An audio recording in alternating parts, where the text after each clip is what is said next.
সাঈদের প্রসারিত দুই হাত যেন এক অলঙ্ঘনীয় পর্বত। কোনো বর্গীর সাধ্য নেই যেটা অতিক্রম করে বাংলাদেশের মানুষকে স্পর্শ করতে পারে।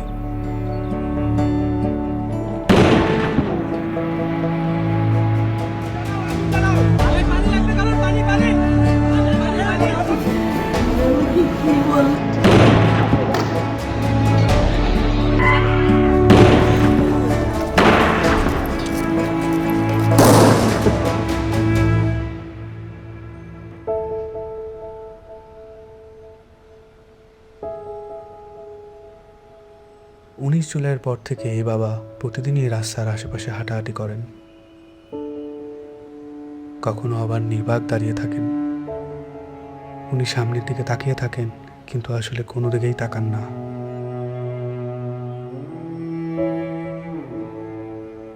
যেসব রাস্তা দিয়ে ওনার ছেলে হাঁটতো, ওইসব রাস্তায় উনি দাঁড়ালে উনি ওনার ছেলের রুম পান। আমার ছেলে মৃত্যু অবস্থায় যখন দাফন দিতে নিয়ে যাবে, এর আগে যখন দেখছি যে হাসতেছে, সে হাসতেছে, হাসি মুখ অবস্থা।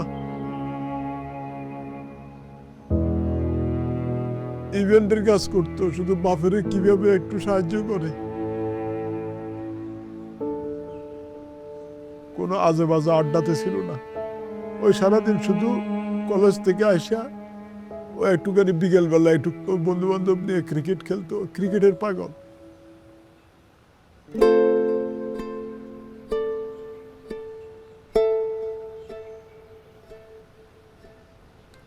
যে আমার পায়ের পাতা আছে এরকম একটা অনুভূতি হতো, কিন্তু আমি যখন হাত দিতাম তখন থেকে আমার পায়ের পাতা নেই, এরকম একটা প্রচুর অনুভূতি হতো। আমি অনেক কান্না করতাম। এই ব্যথার চেয়ে আমার ওই অনুভূতিগুলো আমার বেশি হতো, যে আমার পা আছে, আমি যখন হাত দিই তখন থেকে আমার পা নাই।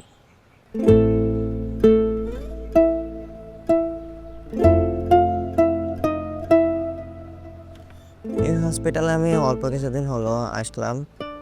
পা দিয়ে নতুনভাবে হাঁটা শিখতে আছি, মানে ছোটকালে যেভাবে হাঁটা শিখেছে মা, ওই রকমের এখানেও হাঁটা শিখাচ্ছে আর কি।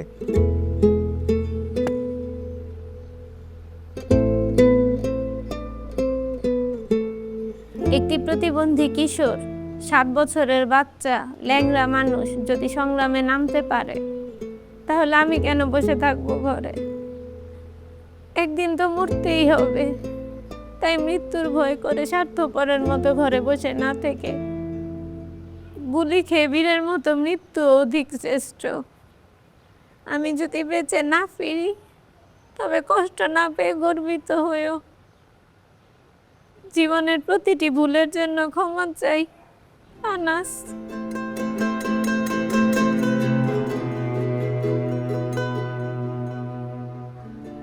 আমার সন্তানের বুকে গুলি লাগছে, আর ছিদ্রটা হয়েছে আমার কলিজায়। আল্লাহ পাক যতদিন আমাকে হায়াত দিছে, আমি এই হাহাকার নিয়ে বেঁচে থাকবো।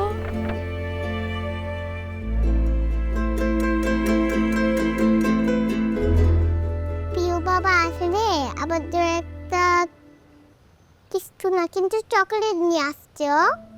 প্রিয় বাবা নাই বাড়িতে, যখন বাইরে গেছে আর পুলিশ এসে ওকে ঘুড়ি মেরে দিছে। আই মিস ইউ প্রিয় বাবা।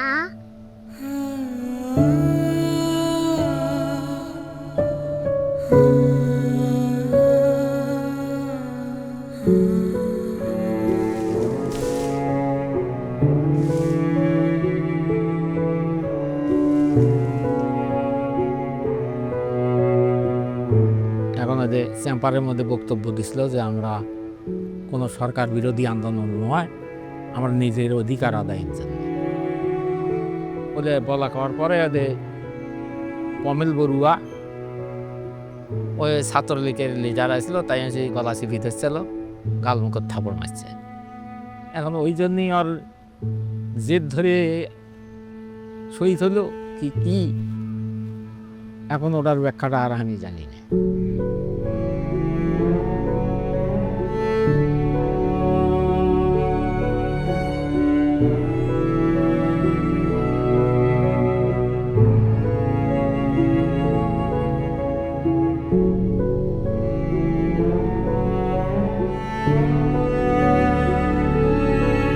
ঘুমের সময় মায়ের দুধ খাইয়া ঘুমায়, সেই ঘুমটা আর ঘুমাইতে পারে না, তখন আবার এটা পাইয়া পাইতে পাই করে উলট ফ্লট করে ঘুমের লেগে আবার উঠে খুলে লই।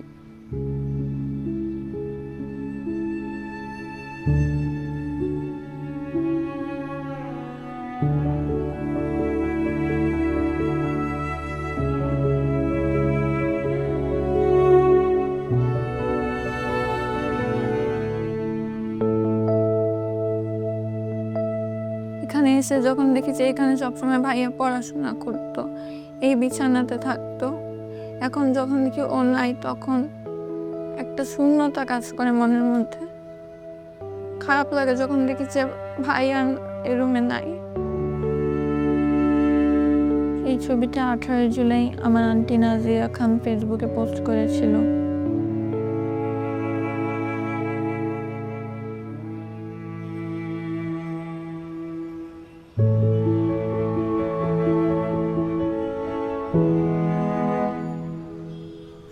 আজ কতদিন হলে আমার ছেলে আমার মা কয়, আমার মাও কয় না, আমার বুক হয় না, কয় না আমার বাপ বেড়ে দে। আমার সন্তানদের যারা যেভাবে মারছে আল্লাহ তাদের বিচার করুক। আমি সরকারের কাছেও বিচার চাই, জনগণের কাছেও বিচার চাই। আমার সন্তানদের মারছে, হাজার হাজার মায়ের বুক খালি করছে, যে কালি করছে তারও বিচার করুক আল্লাহ। কতটা তুমি হারালে বন্ধু, কেঁদেছে অন্তর। জানো না তুমি হারাবার ব্যথা, জানে পলাশির প্রান্ত। হারিয়ে গেছে যেখানে মায়ের সোনার নোলকখানি, গোলা ভরা ক্ষেতের ফসল, সাজানো ফুলদানি।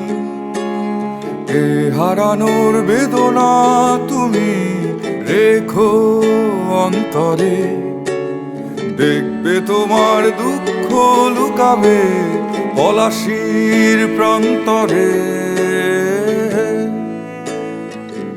বাংলাদেশের বুকের ওপর চেপে বসা 36 দিনের এই ভারই আমরা নিতে পারছি না। একবার ভাবি চলেন, 16 বছরে কত বড় ভার হয়ে এটা আমাদের বুকের ওপর বসেছিল। এই ভারই আমাদের শক্তি দিক সংস্কার করে নতুন বাংলাদেশ গড়ার।